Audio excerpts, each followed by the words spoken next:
Bienvenue dans cette vidéo sur comment investir en bourse. Donc je l'ai appelé le guide complet, tout simplement parce que je vais vous montrer de A à Z comment investir en bourse, c'est-à-dire déjà ce que c'est la bourse en fait. Donc si vous êtes totalement débutant, vous êtes tombé sur la bonne vidéo, je vais vous expliquer vraiment la base de la bourse. Ensuite, on va voir donc pas à pas comment fonctionnent les différents titres, donc les actions, les obligations, les ETF, etc. Donc tous ces mots-là, on va les décrire dans la suite de cette vidéo. On va parler de plein d'autres choses. Je vais vous montrer le sommaire, mais avant ça, je vous fais une petite mise en garde, un petit disclaimer. Je suis obligé.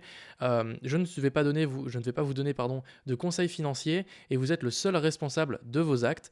Donc, je ne serai en aucun cas responsable de pertes d'argent que vous pourrez générer par la suite d'investissements, etc.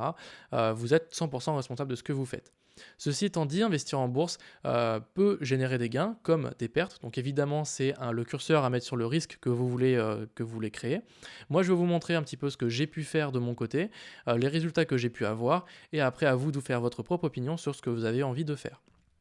Donc déjà, simplement pour démarrer cette vidéo, moi ce que je vous conseille c'est de prendre un petit truc à grignoter, à boire, ou simplement d'écouter cette vidéo en fond, ou simplement de la regarder avec moi parce que je vais vous montrer des trucs assez intéressants sur votre écran, donc sur le slide. Donc déjà, le sommaire. Donc déjà, qu'est-ce qu'on va voir dans cette vidéo? Premièrement, on va revoir donc les bases, qu'est-ce que la bourse, comment ça fonctionne. Ensuite, on va parler des deux types d'éléments que vous pouvez acheter, donc les actions, les obligations. On peut acheter d'autres choses, mais moi, je vais plutôt donc m'orienter sur les actions et les obligations. Ensuite, pourquoi investir? Comment choisir son positionnement donc vis-à-vis de votre profil à vous. Ensuite, quelles vont être les plateformes que vous allez utiliser. Donc moi, je vais vous en conseiller certaines et je vais vous montrer après avec mon écran comment je les utilise. Ensuite, je vais vous expliquer donc comment fonctionne un portefeuille boursier, donc comment est-ce qu'on peut créer soi-même son portefeuille boursier, et il existe des portefeuilles boursiers qui existent déjà, que vous pouvez appliquer à votre stratégie. Et enfin, je vais vous montrer comment on achète des actions en live, donc je vais en live de cette vidéo vous montrer comment j'achète une action sur une des plateformes que j'utilise. Alors on va démarrer par la bourse, c'est quoi? En fait, c'est un endroit où vous allez avoir des personnes qui vont acheter et vendre des titres. Donc globalement, ça c'est la définition que tout le monde connaît. Maintenant, ce qu'il faut savoir, c'est que vous allez avoir différents types de marchés dans la bourse. Vous allez avoir par exemple le marché du Forex. Donc là, vous allez pouvoir échanger des devises. Donc vous allez pouvoir par exemple acheter du dollar, ou alors acheter de l'euro, ou alors acheter du yen, etc. Et en fonction du taux de change de chaque devise, le prix va varier. Du coup, vous pouvez tout à fait par exemple acheter des dollars, et peut-être que 6 mois plus tard, l'euro aura, je sais pas moi, perdu de sa valeur. Du coup, vous allez acheter de l'euro, et du coup, votre pouvoir d'achat en euros va être supérieur. Donc en fait, c'est une histoire de quand est-ce que j'achète, quand est-ce que je vends mes devises. Donc il faut savoir que ça peut pas mal varier, mais bon, ça c'est un certain type de marché. Après, vous avez le marché des capitaux, donc là où vous allez acheter des actions, des obligations. Donc les actions, ça va être des titres d'entreprise, et des obligations, des titres de créance. On va le voir juste après dans la partie des actions et des obligations. Vous allez avoir des marchés de matières premières, l'or, l'argent et d'autres choses, voilà, et vous allez avoir d'autres types de marchés. Bref, tous ces marchés-là, en fait, donc ils existent, et en fait, ils vont s'ouvrir en fait sur ce qu'on appelle des places de marché. Donc en fait, vous allez avoir par exemple la Bourse de Paris, qui est une place de marché, sur laquelle vous pouvez acheter par exemple des actions, des obligations et d'autres choses. Pareil, vous allez avoir la Bourse de Londres, la Bourse de New York, etc. Et chaque bourse va avoir des horaires. Et évidemment, chaque bourse aura donc des horaires. Ça veut dire que vous ne pouvez pas acheter en fait une action qui n'est pas, enfin, vous ne pouvez pas acheter un titre ou une action qui est en dehors de ces horaires-là. C'est-à-dire que vous allez lancer un ordre. Donc en fait, quand vous allez acheter quelque chose, vous allez passer un ordre. Vous allez dire voilà, je veux acheter telle action à tel prix. Et c'est pas automatique. C'est-à-dire que donc là, c'est un ordre qui est en cours. Et si la bourse est ouverte et que quelqu'un veut bien vous le vendre ou veut bien vous acheter si vous voulez vendre, à l'inverse quoi. Si quelqu'un veut bien vous l'acheter au prix que vous demandez, alors la transaction peut se faire. Mais ça, c'est uniquement lorsque la bourse est ouverte. Ça veut dire que par exemple, si il est 19h50 et que moi j'ai envie d'acheter, je sais pas moi, des actions de la FDJ, je vais passer un ordre à 19h50, mais mon ordre va pouvoir être exécuté que le lendemain matin à 9h à la Bourse de Paris. Donc là, on parle d'une action FDJ, par exemple. Et ça peut être pareil donc sur la Bourse de New York. Donc il faudra bien vérifier les horaires de vos places de marché sur lesquelles vous voulez vous placer. tout simplement. Donc voilà, un ordre ou donc un achat ou une vente doit attendre l'ouverture de la bourse pour être exécuté. Si il est, je sais pas moi, 9h30 et vous exécutez un ordre maintenant, il y a de très fortes chances que votre ordre pardon, soit exécuté dans la minute qui arrive. Ok, est-ce que j'oublie rien? Non, c'est bon. Donc là maintenant on va parler des actions. Donc qu'est-ce qu'une action? Une action c'est simplement un titre de propriété qui signifie que vous avez simplement en fait un bout d'entreprise. Donc vous pouvez avoir une action d'Apple, de Facebook, de Google, n'importe quoi. Et avec cette action-là, qu'est-ce que ça vous donne comme droit, qu'est-ce que vous allez avoir en fait? Quel est l'intérêt d'avoir des actions? C'est que vous allez avoir potentiellement une plus-value à la revente. Donc ça, c'est l'objectif, c'est un des objectifs qu'on peut avoir lorsqu'on achète une action. Par exemple, j'achète une action, l'action d'Apple à 250 euros par exemple. Ben, j'espère que, en tout cas, je prévois que dans 6 mois, 1 an, 5 ans, 10 ans, elle en valent plus cher. Et du coup, je la revends et donc je gagne en bénéfice net je gagne en revenu la différence de la vente moins l'achat. En sachant que ce que vous allez gagner, donc la différence que vous allez gagner, lorsque vous allez le toucher sur votre compte bancaire, ce sera imposable et ce sera imposable à hauteur de 30%. Donc après, j'y connais pas plus que ça en fiscalité, mais je sais que c'est imposé à peu près à 30%. Tout ce qui va être boursier, lorsque vous gagnez des sous, donc dividendes et plus-value, c'est taxé à 30%. Dividende, je crois que je dis une bêtise, je crois que c'est 20%. En tout cas, ça c'est quelque chose à vérifier. La fiscalité, moi j'y connais pas grand chose. Donc voilà, vous pouvez avoir potentiellement une plus-value. Sinon, vous pouvez avoir potentiellement des dividendes. Donc en fait, les dividendes, c'est quoi? C'est simplement une part des bénéfices.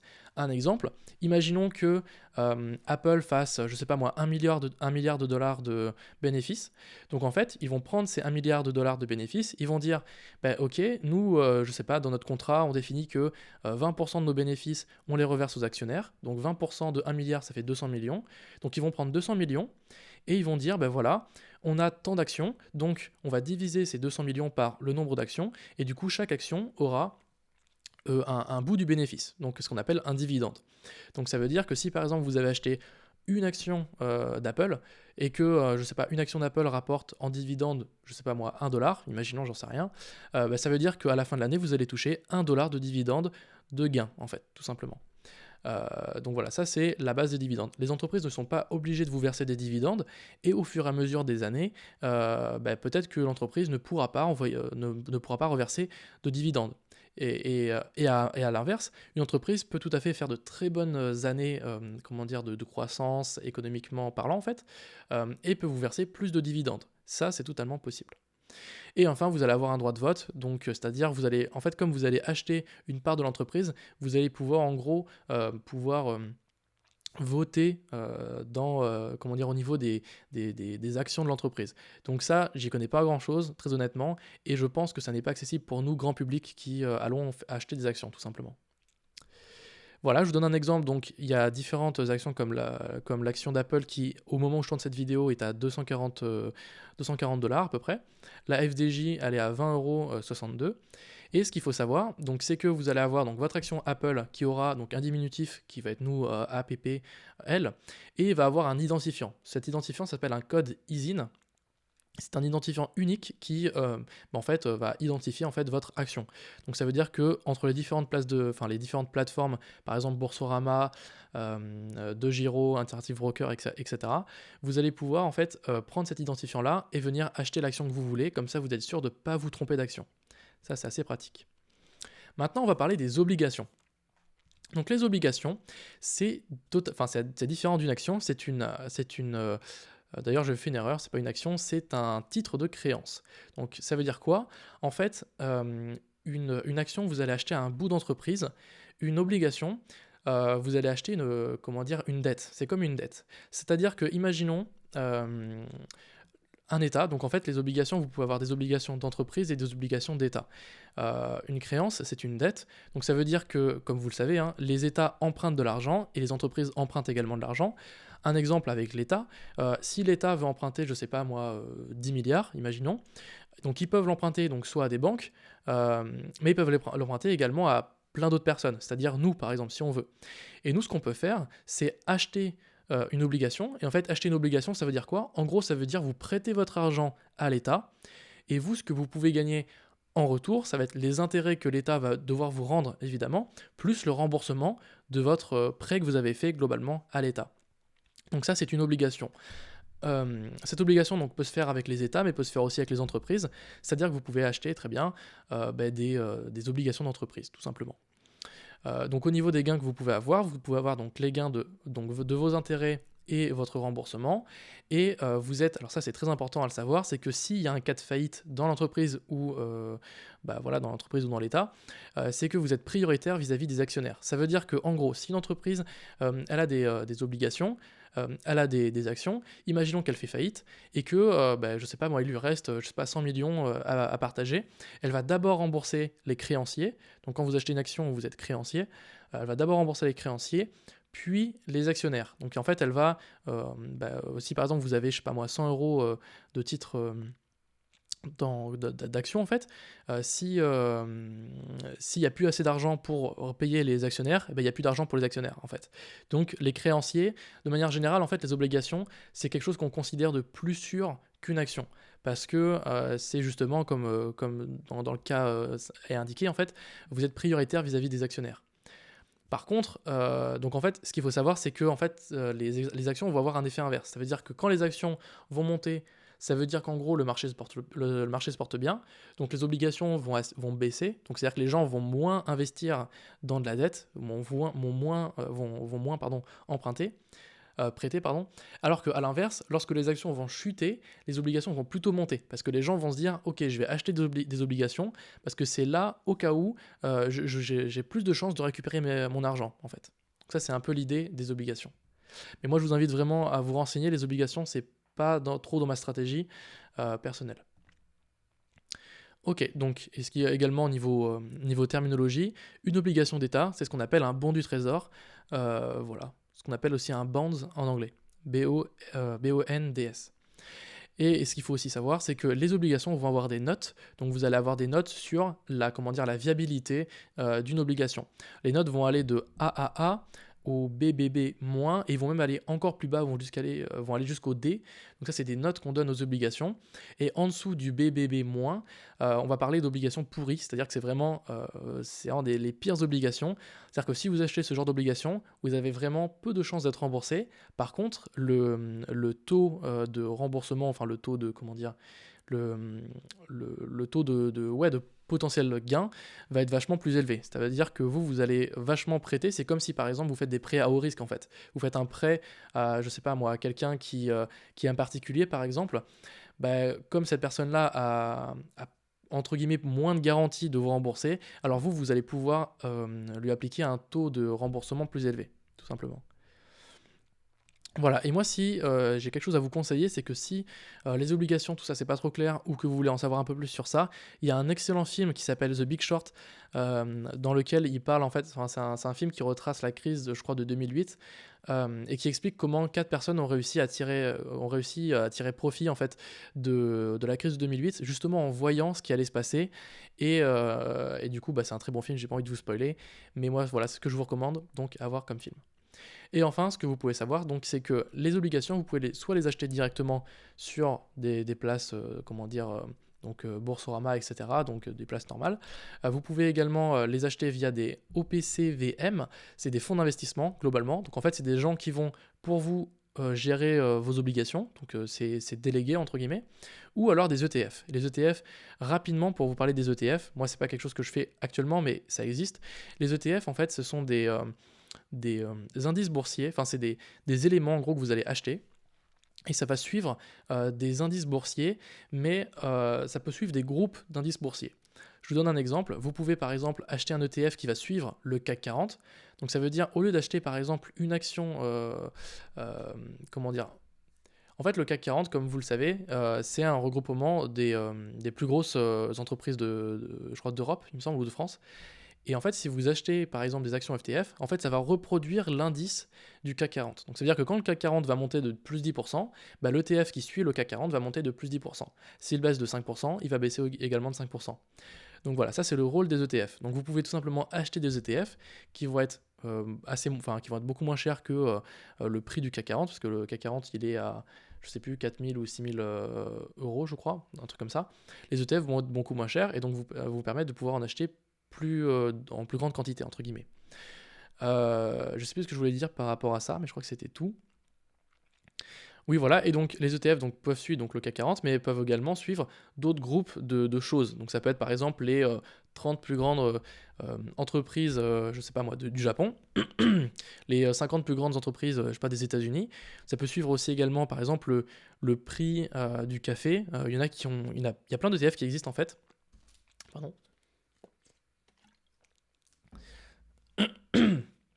Et du coup, bah, en fait, c'est un autre produit financier tout simplement. Donc maintenant, pourquoi investir? En fait, comme vous le savez, chaque année, on subit l'inflation. L'inflation, c'est quoi?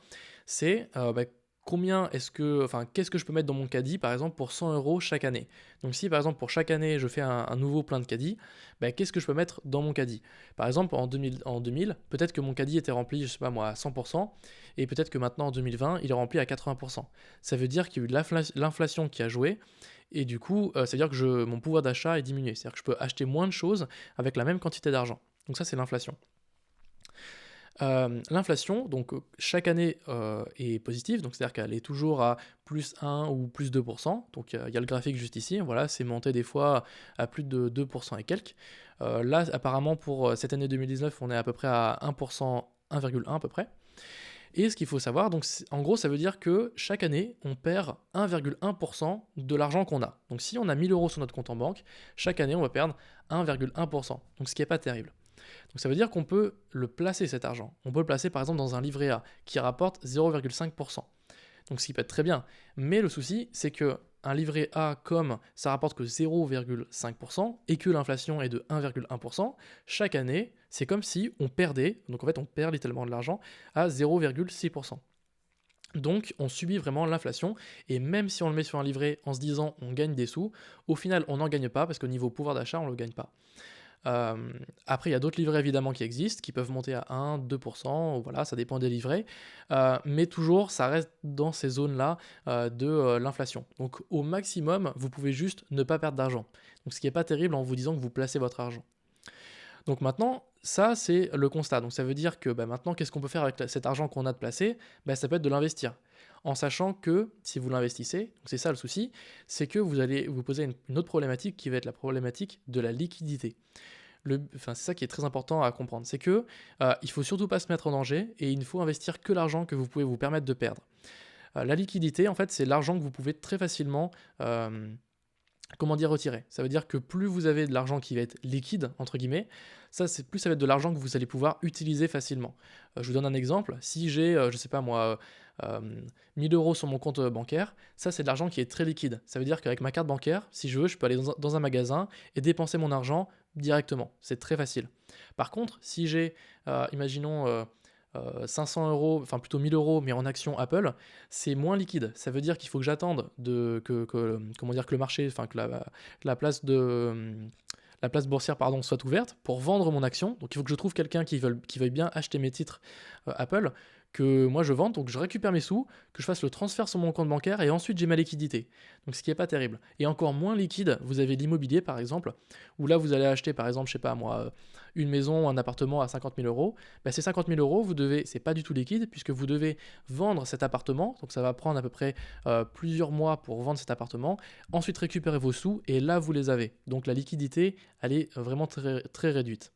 Donc ce qu'il faut comprendre, c'est que pour financièrement être assez à l'aise, c'est qu'il faut avoir de la liquidité. C'est-à-dire qu'il faut pouvoir ne pas tout investir. Si par exemple vous avez, je sais pas moi, 10 000 euros sur votre compte bancaire perso, ce serait à mon sens pas très intelligent de mettre 9 000 euros en bourse en se disant que dans 3 mois, hop, vous allez gagner, je sais pas, plus 20% et que vous pariez tout dessus. Parce que imaginons, bah, vous avez une galère et que bah, vous avez besoin de 2-3 000 euros d'un coup, bah, c'est-à-dire que vous êtes obligé de vendre pendant que vous pensez que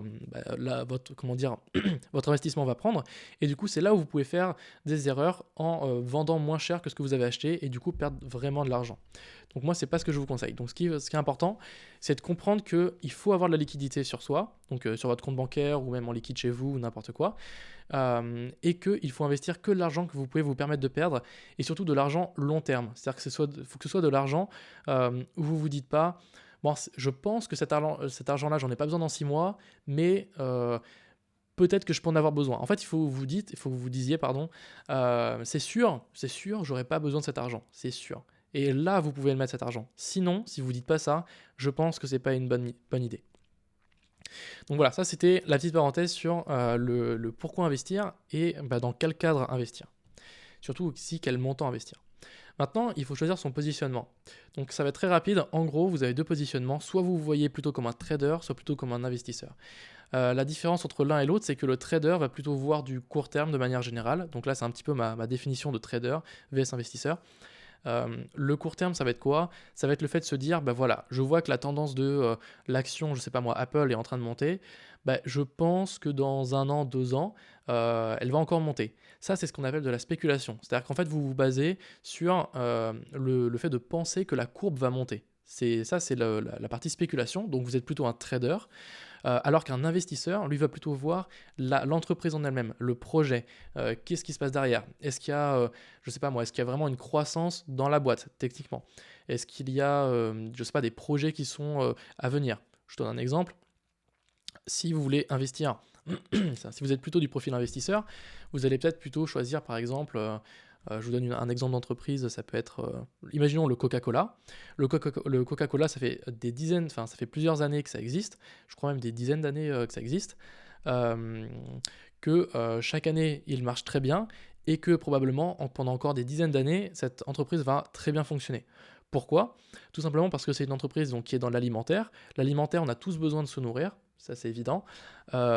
Ensuite, parce que c'est une marque qui est reconnue et encore reconnue, donc elle a un positionnement qui est très fort, c'est un soda qui marche très bien, et je ne pense pas, en tout cas à titre personnel, que ça va déroger à la règle et que ça va, enfin, à mon sens, ça va encore continuer à grossir. Donc c'est pour ça que pour moi, Coca-Cola, c'est plus une action qui va être utilisée par des investisseurs. Alors que le trader, par exemple, il va plutôt voir l'action de Tesla, parce qu'il voit que Tesla, c'est une action qui est très volatile, ça veut dire que l'action peut très facilement varier, et on a pu voir qu'avec donc rien que quelques annonces de Tesla, les actions, le cours a absolument explosé. Donc c'est pour ça que, par exemple, si vous êtes plutôt du type trader, donc avoir tous les jours le cours de la courbe, etc., alors je pense que vous êtes plutôt trader. Si vous voulez plutôt vous placer comme un investisseur, moi c'est plutôt ce que je vous recommande, mais ça encore, ça reste mon avis. C'est plutôt de le voir très long terme, donc essayez de le voir sur 5, 10, 15, 20 ans. Et voilà, donc moi ça c'est plutôt ma stratégie à moi personnellement, c'est le côté investisseur. Trader, lui, il va plutôt le voir sur plusieurs semaines, plusieurs mois. Je vous donne un exemple. Ici, enfin, au moment où je tourne cette vidéo, on est dans la crise du Covid-19. Les actions ont pas mal chuté. Les traders vont principalement donc acheter à ce moment-là, même les investisseurs d'ailleurs, mais les traders vont pouvoir revendre dans les quelques prochaines années qui vont arriver, alors que les investisseurs, de manière générale, j'ai pas envie de globaliser, mais de manière générale, vont plutôt attendre encore des années et des années pour vendre tout simplement. Donc ça, c'est un peu le positionnement que j'avais envie de vous donner comme idée, quoi. Donc maintenant, quelle plateforme utiliser? Donc là, on va rentrer un peu plus dans le technique. Et qu'est-ce que moi je vous conseille comme plateforme? Donc vous avez des banques traditionnelles qui existent comme le Crédit Mutuel, vous avez quoi d'autre? Vous avez tellement de banques. En fait, toutes vos banques traditionnelles, les banques dans lesquelles vous pouvez, vous avez votre argent, probablement qu'elles vous offrent des solutions pour acheter des titres en bourse. Ça, c'est une première solution. Sinon, il y a une autre solution qui est les plateformes en ligne. Moi, je ne vous recommande pas les banques traditionnelles. Pourquoi? Parce que c'est des banques qui ont des frais qui sont assez élevés et surtout qui vont donc, voilà, vous assommer en termes de frais. C'est-à-dire que vous allez avoir par exemple des frais donc, d'achat, des frais de vente, vous allez avoir des frais de tenue de ligne. Donc en fait, ça veut dire que frais de tenue de ligne, c'est simplement, vous avez acheté une action Apple, le fait d'avoir une action Apple dans votre portefeuille, vous allez payer des frais tous les ans. Et bah voilà, donc c'est assez relou, ça veut dire qu'il faut vraiment savoir ce qu'on veut faire et surtout il faut être sûr pas d'être rentable, mais au moins d'avoir un truc qui marche quoi. Parce que si vous payez, je sais pas, tous les ans 30 ou 40 euros juste de frais de ligne et que c'est tout, c'est pas terrible. Maintenant, les plateformes en ligne, elles vont être beaucoup moins chères. Donc par exemple, Boursorama, il n'y a pas de frais de ligne. Je crois que les ordres, ça coûte à peu près 1 euro par ordre, etc. Donc après, vous pouvez voir les conditions, etc. Ça peut bouger. DeGiro, c'est la plateforme la moins chère. Par exemple, si vous achetez des actions en Europe, enfin sur la bourse de Paris, elle coûte 0,04%. Donc c'est vraiment très faible du prix. Après, vous avez d'autres conditions. Si vous achetez à l'étranger, si vous achetez différents types de choses, vous allez avoir des prix qui vont varier. Mais sinon, globalement, c'est le moins cher. Interactive Brokers aussi, il est vraiment très peu cher. Et vous avez d'autres solutions comme par exemple Mintos. Ça, je vais vous en reparler. C'est différent des actions. C'est là, on va faire du prêt à des entreprises principalement, mais aussi à d'autres éléments, enfin à d'autres, comment dire, à d'autres entités. Vous allez pouvoir acheter des obligations, etc. avec. Donc moi, celle que moi je vous recommande à titre personnel, ça va être Boursorama, Mintos et DeGiro. Pourquoi? Boursorama, c'est simple pour ouvrir un compte. Donc vous pouvez vous ouvrir un compte en ligne. Si vous voulez vous ouvrir un compte sur l'une de ces trois plateformes, tous les liens seront en description. Ce sont des liens qui sont affiliés, donc ça veut dire que vous touchez une commission, et moi également je touche une commission. Donc si vous vous inscrivez, alors évidemment les paramètres pour toucher la commission, ça va dépendre. Je crois que Boursorama, il faut déposer au moins 300 euros pour ouvrir son compte. DeGiro, il faut faire au moins 20 euros de frais pour avoir 20 euros de 20 euros offerts. Et Mintos, je crois que vous gagnez directement vos frais, enfin vos crédits directement. Donc voilà, donc si vous voulez vous inscrire, il y a tous les liens en description. Donc maintenant, Boursorama, c'est une plateforme qui est pas très chère, qui fonctionne très bien, et surtout qui est visuellement, enfin sur le site en fait, l'interface est simple à comprendre. Moi en fait, je voulais vraiment des interfaces où on peut comprendre facilement ce qu'on achète, ce qu'on vend, parce que voilà, je sais que le site de ma banque, il est pas très bien fait, et du coup on comprend pas très bien comment ça fonctionne, comment on achète. Sur Boursorama, on comprend beaucoup mieux. Sur DeGiro, on comprend encore mieux, c'est encore plus simple. Et en plus, c'est beaucoup moins cher. Donc voilà, moi je vous conseille donc soit l'un, soit l'autre. Si vous êtes déjà client chez Boursorama, restez chez Boursorama. Je pense que voilà, ça vaut pas le coup de se prendre la tête. DeGiro, l'avantage, c'est que c'est vrai que c'est beaucoup moins cher. Et surtout, c'est simple à utiliser. Et Mintos, donc qu'est-ce que Mintos? Rapidement, je vous fais une petite parenthèse. Donc je vais vous montrer, c'est un site internet sur lequel donc, vous déposez de l'argent et vous avez en gros vous déposez votre argent et vous avez différentes manières de gagner des sous. Et du coup vous pouvez, donc moi ce que je fais, c'est que je vais vous montrer dans la partie Invest. C'est que voilà, moi j'ai investi donc 2000 euros dans la partie Auto Invest et en gros c'est un robot qui va venir donc dispatcher l'argent que j'ai investi dans différents prêts et en fait va dispatcher donc à hauteur de 10 euros chaque prêt. Et du coup j'ai un risque qui est vraiment très dilué, donc j'ai assez peu de chances que je perde tout mon investissement, mais du coup j'ai un assez haut rendement. Je vais vous montrer. Au niveau du rendement, donc en performance, je suis à 12,27%. Donc évidemment, c'est à prendre avec des pincettes. Eux vous disent que chaque année, ils font à peu près en moyenne entre, je crois, 10 et 11%. Donc pour le moment, ça s'est vérifié. Donc moi, quand j'ai mis 2000 euros, c'était début mars, je crois. Là, je suis déjà à 2046 euros. Donc c'est plutôt pas mal. Voilà, ça c'est un service que moi j'aime bien. Et surtout, l'avantage que j'aime bien dans ce service-là, c'est que le auto-invest, c'est que quand vous recevez des sous dans vos auto-invest, il va automatiquement les réinvestir. Donc en fait, c'est un bot en fait qui va venir les investir pour vous. Donc comme ça, vous ne prenez pas la tête, vous vous dites pas, ok, qu'est-ce que je dois acheter, qu'est-ce que je dois vendre, vous mettez ça dedans et ça le fait, et ça travaille pour vous entre guillemets.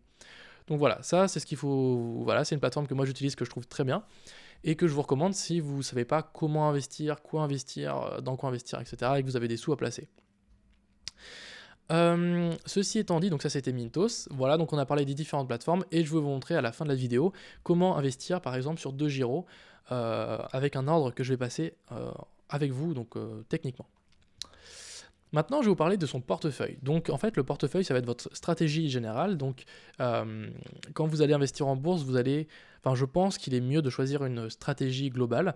Et en fait, la stratégie globale, c'est d'avoir un portefeuille. Donc, votre portefeuille, en fait, ça représente tout l'argent que vous voulez investir.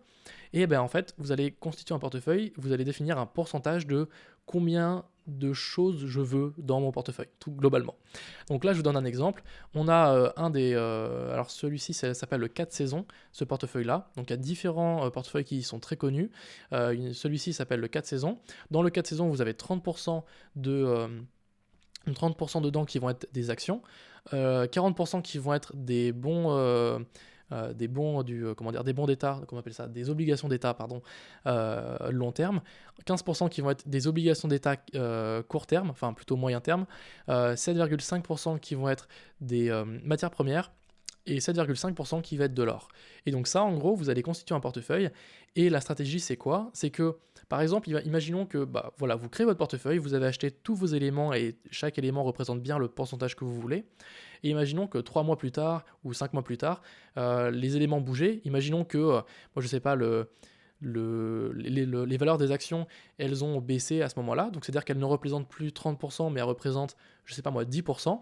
Dans ce cas-là, ce qu'il faut faire, c'est acheter de nouvelles actions pour que ça représente 30%. En fait, ce qu'il faut voir, c'est que ce concept de portefeuille, c'est que quand une action, enfin quand vous avez trop, vous avez plus de...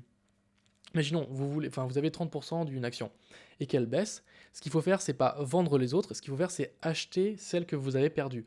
Parce qu'en fait, ça veut dire qu'elle a perdu sa valeur. Donc, c'est-à-dire que sur le long terme, elle va potentiellement augmenter de sa valeur. Donc, ça, c'est l'idée d'un portefeuille, en fait, que vous allez pouvoir créer. Si vous avez besoin d'avoir d'idées de portefeuille, vous avez un site qui s'appelle Portfolio Chart. Donc, voilà, je vous mettrai le lien en description, qui donne plein d'exemples de portefeuilles dans lesquels voilà, vous avez différents types de stratégies, des stratégies plus agressives entre guillemets, donc plus sur du rendement, d'autres plus sur de la sécurisation de votre patrimoine, etc. Donc après, à vous de voir ce qui vous intéresse. C'est en anglais, mais par contre ça reste très intéressant comme site internet que moi je vous conseille très fortement. Donc voilà, avec cet exemple de portefeuille de 4 saisons, voilà un type de rendement qu'on pourrait avoir. Donc par exemple, donc si vous avez investi je sais pas moi, il y a 10 ans. Donc en 10 ans, la moyenne des performances de ce portefeuille se trouve à 7,8%. Donc en gros, en moyenne, chaque année, vous aurez gagné 8% de votre investissement. Donc ce qui est plutôt pas mal comme investissement.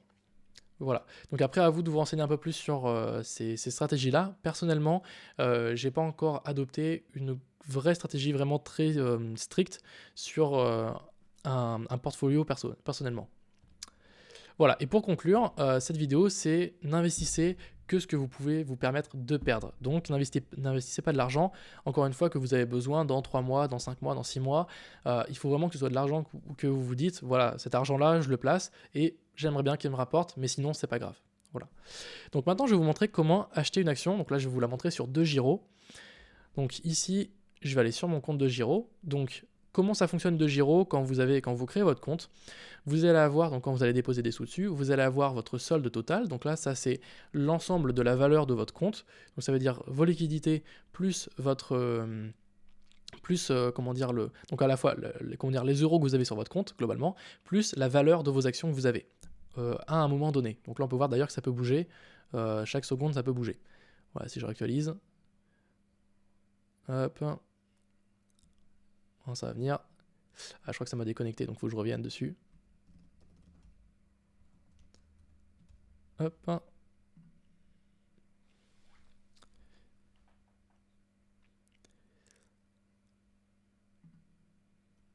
Voilà, ça prenait le temps.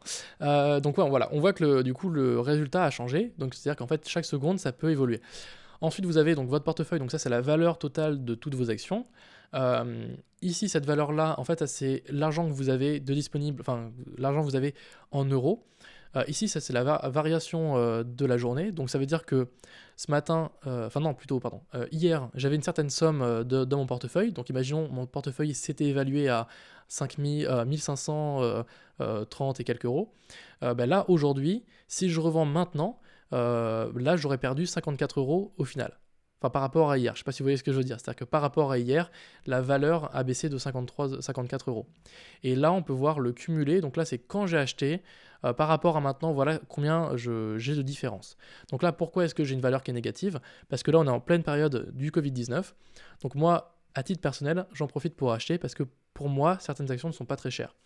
Évidemment, ça peut encore continuer à baisser, mais à titre personnel, ma stratégie, c'est quand ça continue de baisser, je continue d'acheter, comme ça j'achète de moins en moins cher. Et enfin, vous avez l'espace libre qui est les sous que vous pouvez actuellement utiliser. Ça veut dire quoi? Ça veut dire que, imaginons maintenant, donc là il est quelle heure? Il est 22h09, donc là ça veut dire que la bourse n'est pas ouverte. Si je passe un ordre maintenant, je vais avoir donc toujours des sous sur mon fonds euro. Je vais passer mon ordre. Imaginons que je fais un ordre de 100 euros par exemple. D'ailleurs, je vais vous le montrer. Je vais acheter une action. Donc pour ça, moi, je vais vous montrer quelle action je vais acheter et pourquoi je le fais. Donc moi, je vais acheter des actions de Coca-Cola. Pourquoi est-ce que j'ai acheté des actions de Coca-Cola? Parce qu'ils ont un rendement donc, de 3,7%, donc ce qui est pas très très haut, mais qui est plutôt pas mal. Ça fait des années que ça existe, donc comme je vous l'ai dit, ça fait des années que ça existe. Par action, et donc ils donnent 1,64$ par action. que... non, je sais plus ce que je voulais dire. Oui, par rapport à des entreprises. Donc là, actuellement, on est dans une période de crise du virus coronavirus. Euh, Aujourd'hui, ce que les gens vont continuer de faire, ils vont continuer de consommer de l'alimentaire. C'est-à-dire qu'en fait, on ne va pas arrêter, par exemple... Enfin, si par exemple je voulais investir dans je sais pas, cette action-là, qui est Cinemark Holding, qui est une filiale de cinéma aux États-Unis, là je sais qu'aujourd'hui c'est peut-être un mauvais moment pour investir. Pourquoi? Parce que là dans les prochaines semaines, dans les prochains mois, les gens ne vont pas sortir au cinéma. Donc c'est peut-être pas le meilleur moment. Ou alors c'est peut-être le meilleur moment si vous considérez que c'est le meilleur moment. En tout cas à titre personnel, je pense que c'est pas le meilleur moment. Par contre, moi je me dis que le Coca-Cola, ils vont pas faire de... Parce que là du coup potentiellement ils peuvent faire une grosse perte financière. C'est-à-dire que des cinémas fermés pendant plusieurs mois, ça peut entraîner de grosses pertes et du coup les rendements, le rendement des actions de cette entreprise-là vont être vachement affectés. Alors que Coca-Cola, bah, les gens vont rester chez eux mais vont quand même consommer du Coca-Cola. Donc le rendement pourra ne pas être impacté. En tout cas, je pense que c'est ce qui va se passer. Ça reste mon analyse personnelle. Du coup, c'est pour ça que j'ai envie d'acheter une action de Coca-Cola pour vous montrer. Et également, ce qu'il faut savoir, c'est qu'on peut acheter une action que une action entière. On ne peut pas acheter des morceaux de fraction, des morceaux d'action. On peut pas acheter 0,5 actions d'Apple. On peut acheter que une action Apple ou deux actions Apple ou trois actions Apple. Là, Coca-Cola coûte 43$. Donc là, ça veut dire que moi, je peux en acheter deux actions si j'ai envie. Trois actions, ça risque d'être un petit peu short. Ouais, ça va être un peu compliqué. Donc, comment est-ce que je fais pour passer mon ordre? Ici, je vois que ça coûte donc 43,89$. Je vais passer un achat. Et on peut avoir différents types d'achats. Donc pareil pour la vente, on peut avoir un achat à court limite, au marché, stop loss, limit loss. Donc moi je ne vais pas utiliser ces deux derniers. Par contre, je vais utiliser donc soit à court limité, soit au marché. Donc au marché, ça veut dire vous êtes sûr que lorsque la bourse, donc si par exemple là la bourse est fermée, c'est-à-dire que quand la bourse va ouvrir, je vais être sûr que je vais l'acheter au prix du marché. Ça veut dire que si par exemple elle ouvre et que le prix, donc lorsqu'on l'ouvre, il est à 48€, alors je vais l'acheter à 48€. Dans ce cas-là, c'est un peu dangereux parce que ça veut dire que vous n'êtes pas sûr du prix auquel vous allez acheter votre action. Donc moi, c'est pour ça que moi, je recommande plutôt, lorsque la bourse est fermée, de plutôt faire acheter à court limité et donner une limite, par exemple. Donc là, en dollars, donc là, on est à 43$. Si je regarde la variation, je sais pas, sur le dernier mois, on peut voir que c'était monté à 45, 42, 43. Voilà, si je mets 46, je suis globalement sûr de ne pas payer, enfin, que ça passe pas 46. Du coup, je suis quasiment sûr de passer mon ordre et que ça me coûtera pas plus de 46. Comme ça, c'est une petite sécurité au cas où. J'ai dit que j'en veux donc deux actions. Donc là, voilà, au total, ça devrait me coûter 45$, pardon. Et je le laisse en ordre du jour. Voilà, tout simplement. Non, voilà, faut plutôt le mettre en continu. En continu, parce que si je le mets en ordre du jour, bah, du coup, demain, ce sera plus valable. Donc là, je vais mettre en continu. Voilà, et là, du coup, je peux faire mon achat. Donc, je vais faire valider la transaction. Donc là, il me précise bien donc, un récapitulatif. Il me dit bien que c'est à court limité, validité de l'ordre continue, limite 46$, donc très bien, très bien. Et voilà, les frais de courtage donc de 50 centimes. Ça veut dire que pour avoir acheté quasiment 80€ d'actions, je vais payer 50 centimes de frais. Moi, je suis OK avec ça. Je vais faire continuer. Et là, j'ai bien un ordre qui a été passé. Ce qu'on peut voir d'ailleurs, c'est que maintenant mon espace libre est différent. L'espace libre, c'est quoi du coup? C'est l'argent que vous pouvez dès maintenant, placer en ordre. Là, on voit que j'ai placé un ordre, donc j'avais 100 et quelques euros d'espace libre. J'ai utilisé cet espace libre, donc c'est un ordre qui est en attente. On va regarder dans la partie de mes ordres. Je sais pas où est-ce que c'est. Position ouverte toute. Non, je sais pas où c'est. Ordre, voilà, c'est ça. Donc là, j'ai placé mon ordre. Donc là, il est en cours. Donc ça veut dire que quand le marché va se réouvrir, donc demain matin, là, potentiellement, que je vais pouvoir acheter si le cours est inférieur à 46$. Voilà. Et donc après, à vous de faire évidemment votre propre stratégie si vous avez envie de passer sur ce site-là pour acheter des actions. Donc voilà, j'espère que cette vidéo vous a plu sur l'achat en bourse, les actions, les obligations. C'est quelque chose qui est assez compliqué, il y a plein de choses à voir. J'essaie d'être le plus concis. Pardon. J'essaie d'être le plus concis possible. Cette vidéo-là, de base, n'était pas prévue j'avais pas prévu de faire ça. Je suis vraiment désolé, je commence à bloqué sur la gorge. J'avais pas prévu de faire ce genre de vidéo, mais je me dis que ça peut toujours intéresser pas mal de monde de voir comment fonctionne vraiment un vrai achat d'actions sur une plateforme de bourse. Donc là, on peut le voir avec DeGiro comment ça fonctionne. C'est très très simple, hein, on l'a vu, on peut acheter directement. Moi, ce que j'ai fait, c'est que j'ai ouvert un compte donc il y a une semaine, j'ai mis mes sous dessus et j'ai commencé à acheter mes actions. Donc voilà, évidemment, encore une fois, c'est une vidéo qui vous donne aucun conseil. Enfin, moi, comment dire, je me dédouane de toute responsabilité au niveau des conseils que je peux donner, donc je donne aucun conseil, simplement ça c'est mon expérience, c'est ce que moi je fais, et après à vous de prendre vos décisions, donc vous êtes 100% responsable de vos actes dans l'achat de vos actions, de votre bourse, enfin tout ce que vous voulez faire, c'est 100% à vous de gérer ça. Évidemment, j'ai oublié de le préciser, mais dans DeGiro, vous pouvez acheter des obligations, il n'y a pas que des actions. Si vous cherchez des obligations, donc là si je tape bonds, voilà, je vais avoir différentes obligations. On peut voir que je vais avoir des ETF de, comment dire, de bons du trésor. Voilà, et après, à vous de voir donc, ce qui vous intéresse, ce que vous avez envie d'acheter, pas acheter, etc. Également, si vous achetez des actions qui vous rapportent des dividendes, vous serez reversé sur votre compte à peu près quelques jours après la reverse des dividendes. Donc ça dépend des sites internet. Je vous cache pas que j'en sais pas plus que ça, mais après à vous de vous renseigner sur votre site. En tout cas, sachez que pour trouver si une entreprise a des dividendes ou pas, vous allez soit sur le site dividendes, donc ici, tac, dividende.com, vous tapez le nom de l'entreprise et vous allez voir si elle vous donne des dividendes. Donc moi je recherche par exemple Coca. Voilà, je vois qu'il y a Coca, voilà, où est-ce que c'est? KO, c'est ça.